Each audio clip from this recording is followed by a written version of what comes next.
What's up, guys? Welcome back to another episode of Board Games Are for Everybody. Today we are going to be talking about Ready, Set, Spaghetti. This is a game from my childhood. It is not one that I ever owned, but I played it at a friend's house all the time. This came out in 1990. This is a game from my childhood. It is a great time. This is obviously a game that was made for kids, but it is just such an outrageous concept that it is just such a fun time. So we got our board here with all of our different spaghetti plates and our spaghetti bowl. Move this off to the side here. We've got our little forks, we have our die, and of course we have our spaghetti toppings. You can't get too far without those.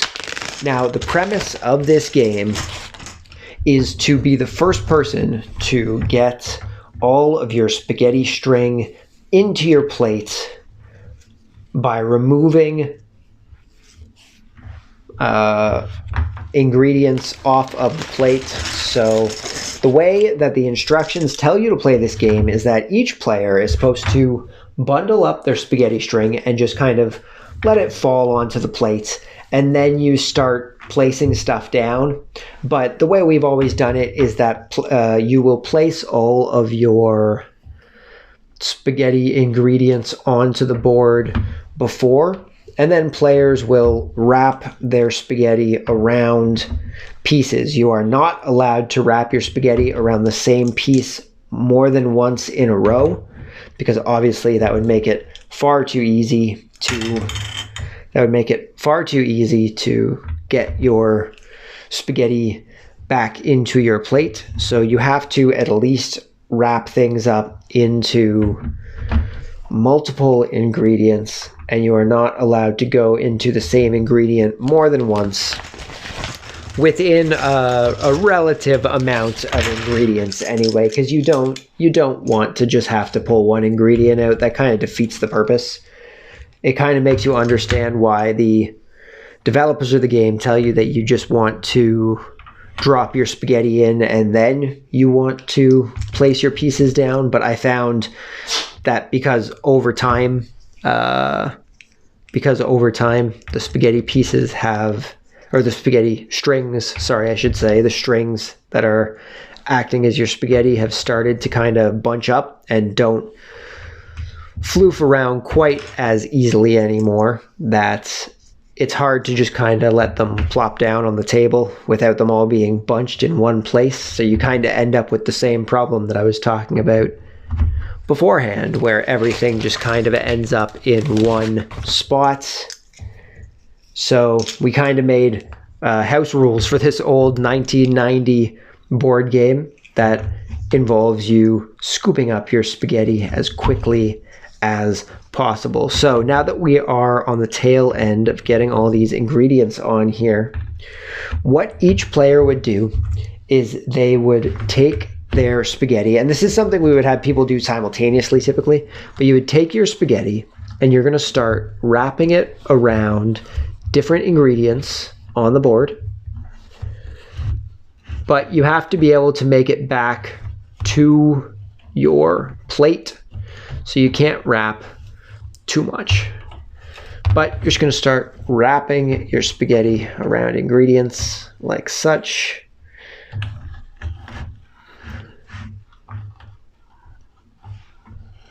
And we're going to start making our way back to our spaghetti plate here. And there we go, back to our plate.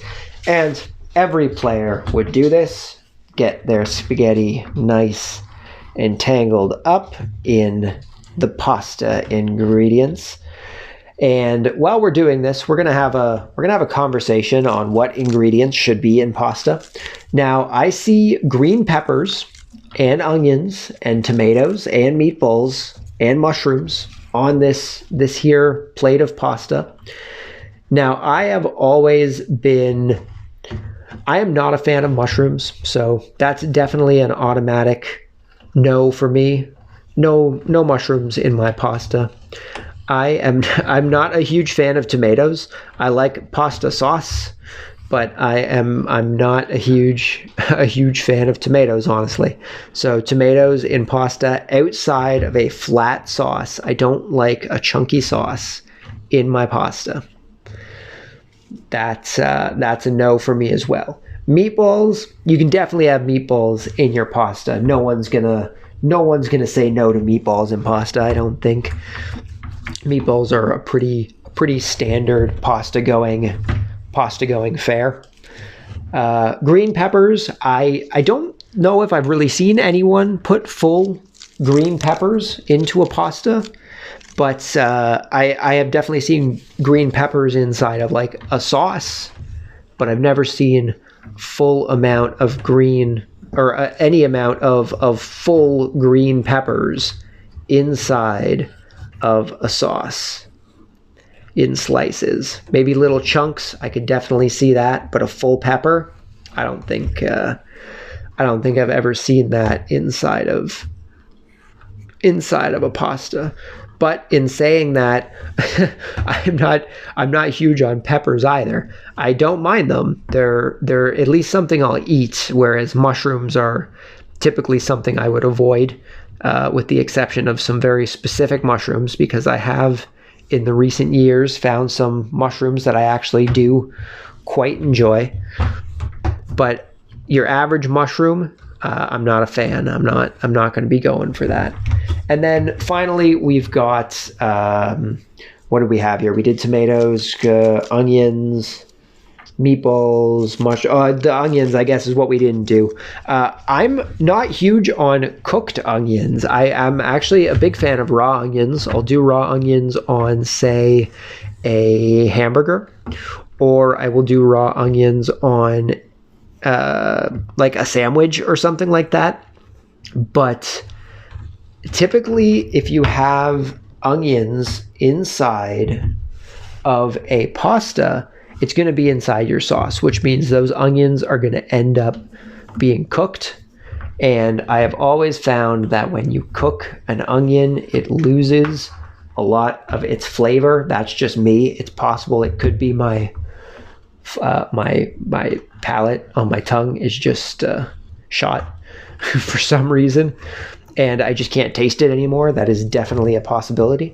But I've always found that once you start getting a lot of vegetables really cooked, that you end up losing a lot of flavor in them. But that could just be something that's just me. That just might be a me thing.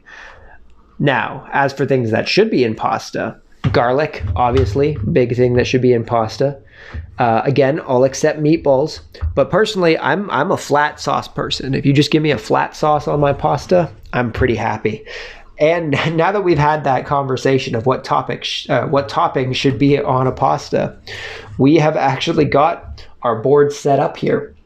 And from this point, what you want to do is you want to be the first person to ravel up all of your spaghetti by rolling this die and removing pieces depending on what die is rolled. So let's say that the green player is the first person to start. So the green player would roll the die and they roll a meatball.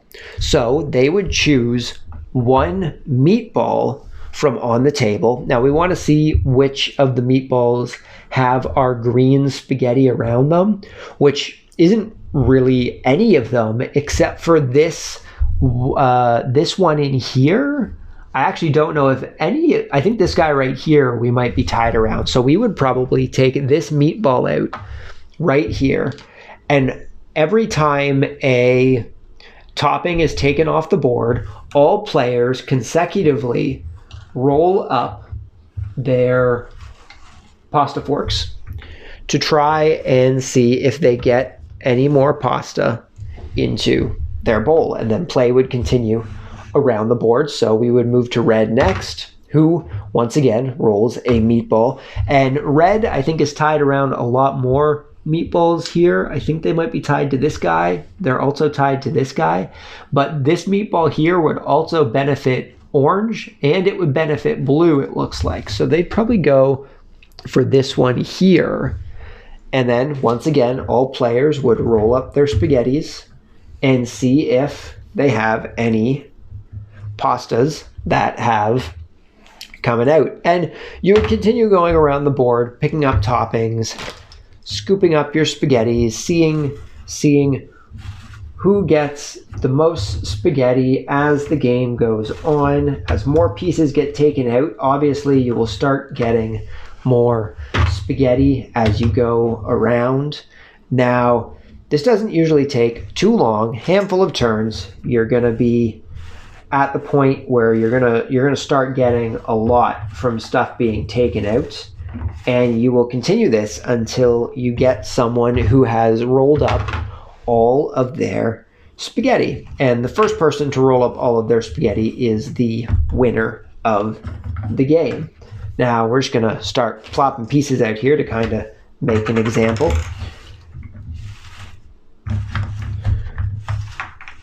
Oh, we accidentally pulled that one out. I guess that's the next one to go. It is something you have to watch out for. If you put too much tension on everything, you are gonna pull your toppings out. So you want to be careful you don't put too much tension.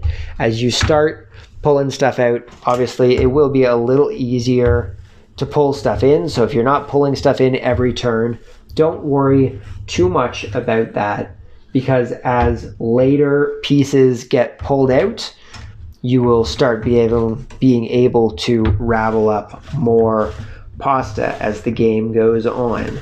And once more and more pieces start coming out, players are quickly going to be getting all of their pasta into their plates, and the first person to end up with all the pasta in their plate will be the winner of the game, and they will be crowned pasta god, I guess. they will be the pasta god for all eternity, getting all of that pasta. And that is pretty much it. If you get to the end of the game and you start getting pretty close to players having all of their pieces taken out, if you get to a point where all players are kind of scrambling and the next piece to be taken out could potentially be what makes all players win. I actually think I can demonstrate this because I think that piece over there has everyone on it, at least all the remaining players. So say this was how we had the board set up. We are now on our last ingredient for these last three players. That meatball is the only thing that needs to be pulled for all three of these players to get the rest of the spaghetti into their plate. Apparently orange was not a part of that. Okay then. Once the meatball is drawn, these two remaining players would basically race, and the first person to wrap up all of their spaghetti becomes the winner between the people who are left. But that is more or less Ready, Set, Spaghetti. It is a very novel game. It is a very simple game to play. It is definitely a relic of the 90s. Like this is the type of game you would play back in the 90s for sure. And honestly, I love it. I think this is a great game. It's a fun time. It's not something you should be taking super seriously while you're playing it, but it is a fun time. I really, really enjoy this game. A lot of that might be nostalgia talking, but I do think it's a fun time. And I think if you get a chance to, you should at least try it. I'm not saying go out and buy it. They might be a little harder to come by nowadays, but it is definitely... It's entertaining, to say the least. If you play with the right group of people, it is an entertaining game for sure. But that's pretty much all we have to say about Ready, Set, Spaghetti. So hopefully you guys enjoyed this video. Hopefully I will see you all next time. But until then, just remember that board games are for everybody, and I will see you all then. Peace.